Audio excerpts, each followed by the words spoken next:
Hi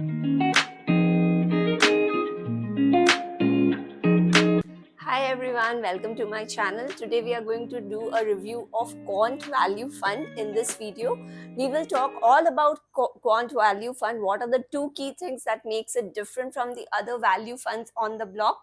We will see its different features, the advantages, disadvantages of investing in the Quant Value Fund. So I hope you will be till the end of my video and also get an answer if you would want to invest in this fund or not. So Quant Value Fund, are the two key things that differentiates it from other kids on the block. So Quant Value Fund, as the name suggests, is a value fund and it has been around. It is from the house of Quants and it has been around since the last 1 year, and in that 1 year period it has managed to give us around 33% plus returns. Yes, which is quite phenomenal when compared to the other value funds in this particular category. The investment objective of this fund is to give us good value appreciation over the long term by investing in a portfolio of good value stocks. So value fund has been around in the last 1 year and has garnered an AUM of around 600 crores in that period. Also, the fund, like other of the quant funds, has not played it safe. Yes, it is not trying to play it safe by investing in the usual indexes, by copying the indexes, but it has tried to differentiate itself from the other funds in this category. So we will take a look at what are these two primary factors that differentiate Quant Value Fund towards the end. But before that, let us take a look at the basic features of this particular Quant Fund, which I speak so highly about. So the fund has very low expense ratio of around 0.5%, which is generally the case with all quant funds. Yes, the quant funds have managed to keep the expense ratio on a very low side, which is a very big positive for these funds, because if there is a huge difference in the expense ratio, as you can see, many of the funds have expense ratio in the range of late, point 90s or 1.25%. So in that range, whereas Quant has managed to keep it low in the single mid digit range of 0.5 0.6%. So here only, if you see there, you will get a difference of around 1% if you invest in funds with high expense ratios. So always try and look for funds which have low expense ratio. I'm not saying that only go for funds which have low expense ratio, but yes, it is a primary consideration to consider before investing in any fund. If the fund has all the pluses, also check for the expense ratio, because you will get a major difference there only if you compare it with other funds across the category. And also, this fund has no exit load when compared to the others, which generally have an exit load. So these are two of pluses of quant mutual funds, also the Quant Value Fund in this case. Now let us take a look at the sectoral allocation. So the fund has a good mix of sectoral allocation and it invests in around 10 sectors, and it has around more than 30 stocks under its total holdings.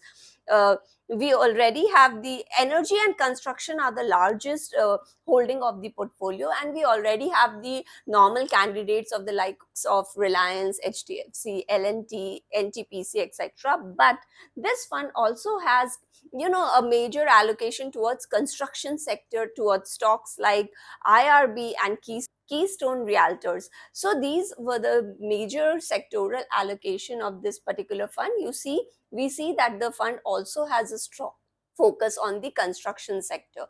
Now, the fund has huge weightage towards small cap category, and it invests around 40% of its total weightage is towards the small cap. Also, the fund has a similar weightage towards large cap stocks. So here you can see that this makes a difference. This makes the fund a bit riskier because it has more of exposure towards small cap sector, but also it helps to generate more alpha for the fund. So this shows that the fund manager is not afraid of taking riskier bet if it is beneficial for the overall return perspective of the fund. And now the last point here I would like to make is the returns of this fund. So fund has managed to give us good astounding returns of 33% in the last 1 year itself, which is better than the average returns of 27%. So yes, the fund has given us good returns, while much of it can be attributed to the good performance in the small cap sector. Now, you cannot discount the fact that the fund is a good performer and has managed to give us good returns over the last 1 year. However, last 1 year returns are not the, measuring barometer for the fund's performance in the future, but the fund has managed to give us good returns in the last 1 year. So now let's take a look at the two, differentiating factors, which in my view makes the fund different from the other funds in this particular category. So number one is the large number of sectors that the fund holds under its overall portfolio holding. Yes, it has more than 10 sectors on its under its umbrella, but the fund also has a huge weightage towards construction and sector, which should do well because of, given the underinvestment in the last 1 year, because of the lower than expected performance in this sector. This sector has become much unloved by the investors, and hence it has the potential to, come back. So this is a good value or contra play by the fund in my view, and it should play in the future. The second point which I like about this fund, which differentiates it from the others, is that the fund has a good weightage towards small cap sector. Yes, uh, yeah, you can see it both the ways. You can argue that this makes the fund riskier, but also it gives the potential to generate more returns, more alpha.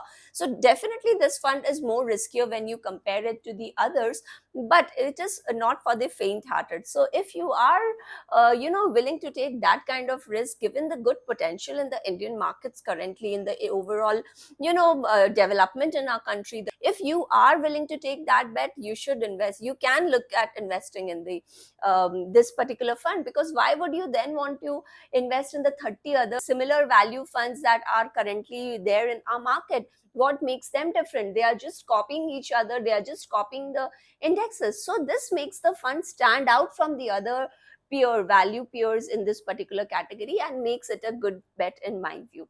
So the portfolio holdings of the fund are good, but if you look at some of the holdings like Strides Pharma, HFCL, they are also present in the portfolio, which are a bit, disappointing performers, I would say. But there is not much to worry about, because the weightage in this particular stocks are pretty lower when, to raise an alarm in the minds of investors. So all in all, Quant Value Fund is not the average run of the mill kind of fund if you are looking at investing in the value sector of our country, because the market does not have too many options, too many good value stocks to invest in other than the PSU stocks. If you are a true blue, value investor, the fund has given us good returns over the last 1 year. But of course, 1 year is not the barometer or the benchmark to set. Also, the fund differentiates itself by investing in much unloved sectors and also lesser known stocks for that matter. We also have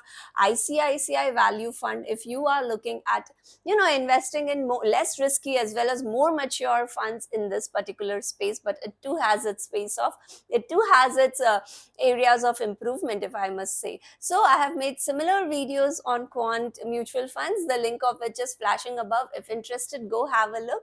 So this fund particularly, in my view, has more goods than bad, and therefore you can look at investing in this particular fund. So that was all from my side. I hope you like my video. If you find it interesting, please like the video, subscribe to my channel, and also be there for more such videos. So I hope to see you again. For subscribing, you can click on the green globe that is flashing on the screen below. I hope to see you again. Bye, and have a very nice day.